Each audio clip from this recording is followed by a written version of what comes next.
Hey guys, and welcome to a new video on how to do. Today I will show you how to unlink video from audio in DaVinci Resolve 18. For this I have a clip, a big one here, and the linked audio. If I just drag it around, of course the audio will get dragged around as well. What you can do is just right click it and then disable link clips. And now if you click it, only this one is red, you can drag it while the audio isn't dragged. Same with this one. Of course, you can just link them again. If you just drag around this, right click, link clips, and now they are linked again. And there's also a shortcut for this. If you hold down Option on Mac, just hold down, then click this one, and then you can drag it around as you like. Same with the video, hold Option and drag it around.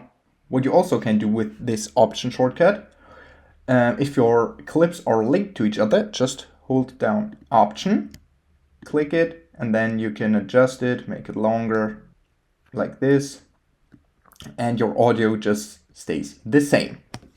Okay, that was a little hack on how to unlink video from audio in DaVinci Resolve 18. If you enjoyed the video, please like and subscribe to stay tuned for more how to do videos.